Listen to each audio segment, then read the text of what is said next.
to take photos and videos. It's easy. You have a lot of possibilities to reach the photo app. Okay, this is the camera app. We can open the camera app, standard.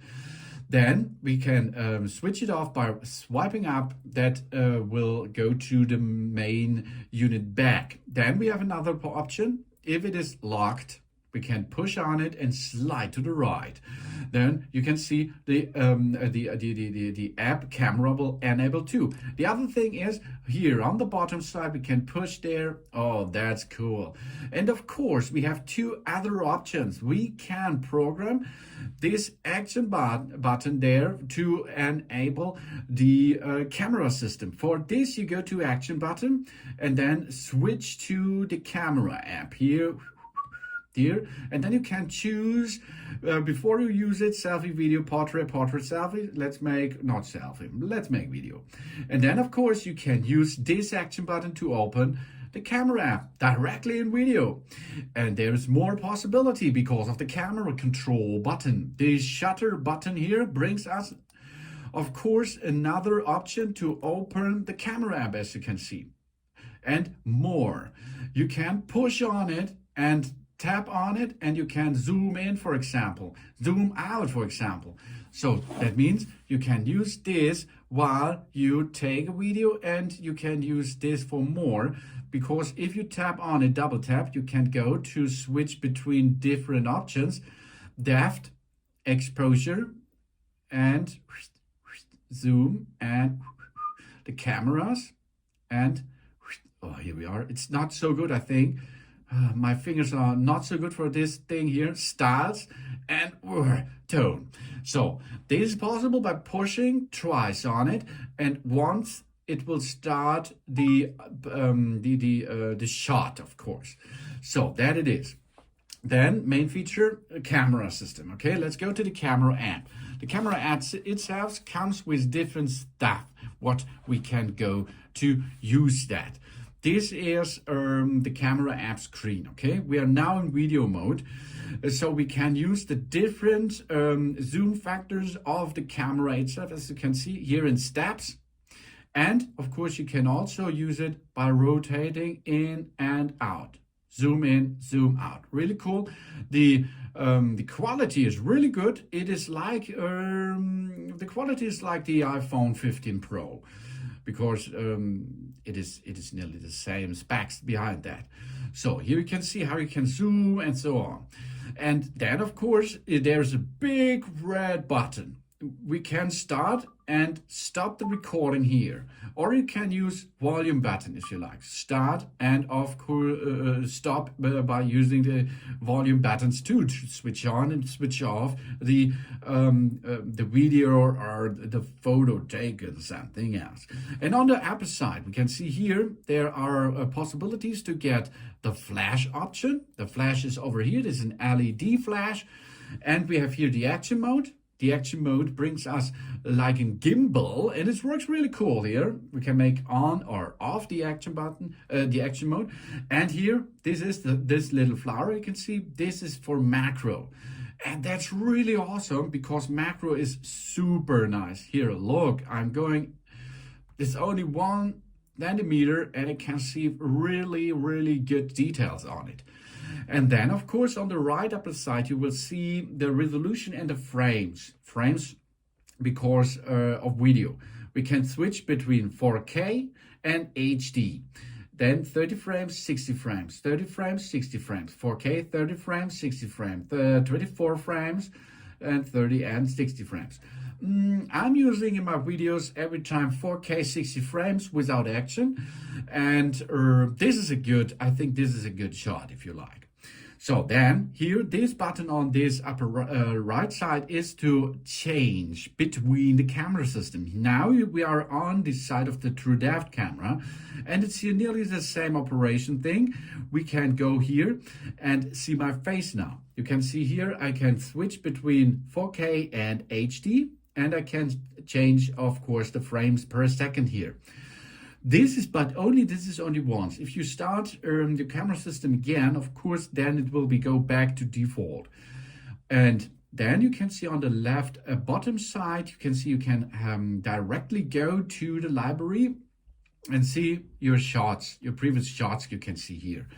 Oh, that's really cool. To go back to the camera system, go and use the X on the right, on the upper side to go back to the camera system. So what's going on next? Now we have here, of course, the different possibilities of shooting videos. Because now we are in video mode. Here is a little arrow. This will unlock a bunch of possibilities. Here you can make a detail flash shot added. That means flash is automatic, flash is on. Here you can see now it's on, or flash is off. So here we are. Then you can here change the exposure, for example.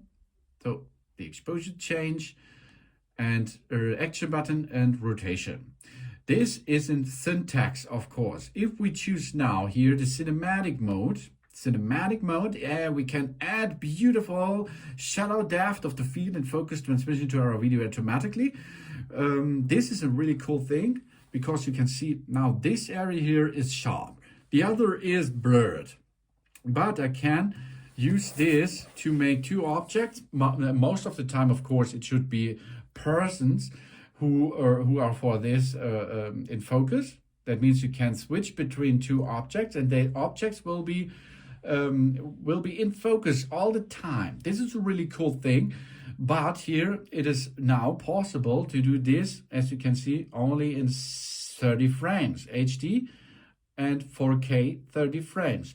This is not so much because 60 frames I think will be better for that. Of course, you can zoom in and zoom out with that. Then we have slow motion. Slow motion is possible in 120 and 240 frames per second. I think the 240 frames per second is better because more frames, that means more content. And that it is. It's a good version to make slow motion objects. The same on the opposite side is time-lapse. Time-lapse videos comes with the zoom in, zoom out option, as you can see, but you cannot still zoom between the camera systems. Time-lapse is for make a long video shorter in a shorter time. Then we can go to photos. These are the photo app. And photos is the same style. We can zoom in, zoom out, as you can see, with the finger, or of course here with our zoom in and zoom out camera control button on the upper side. And there's a flash option too, and of course more option available here, flash, and you can use live or not live photos. So it's take a photo in live. That means a short movie will be taken, and this can be added later, post-production. And we have here more. This is we can make an undertone here, really cool. We can go and make filters on it, and this we can also make an undertones with that. Really cool feature. Then we can switch between square 16 to 9 and 43. 60 to 9 is standard on the market, I think. Then we have here the exposure 2, as you can see, which we can use to control. And here a timer. That means we make a shot in 3 seconds. Let's go. Now it takes a shot. Super pooper. And of course we can rotate to the other side, and here are the same settings, as you can see, what we can take on that side like the other side. Then of course we go to the next thing. Here, short buttons are available on the left upper side. You see macro is also enabled if you like. Macro will be enabled if there is a nearly shot possible. If it is the range is longer, the macro option will be automatically go off, AI control. Really cool. If you like this, okay. If you does not like it, you can manually get it off. Okay. So you can see, yeah, now I can make it on. Then, of course, here's a short button to switch between the timer function, switch between the live photo on and off, and of course here the undertones, for example, with filters on it. That's the photo app. Then portrait. Portrait is for portrait, of course. That means in the center, in a frame, there should be an object like a person, and this person you can make in different studio light, counter light options in stage light options, in high key light monos, and so on. That's really cool for portraits. It's the same on the other side. You can see now I'm here in high key light mono, here is stage light mono, and the stage light XFs. It makes really cool because I'm in the focus, as you can see, and the camera and the portrait camera will let me sharp. If I move, the focus will follow my face for a portrait. Photographics stuff is really cool. Okay, natural light, for example. And of course, here we are able to get all the other stuff done with aperture, with filters, with the dimensions, and so on. Then Spatial. We record spatial photos and videos, remarkable depth of viewing in the Photos app on a Apple Vision Pro.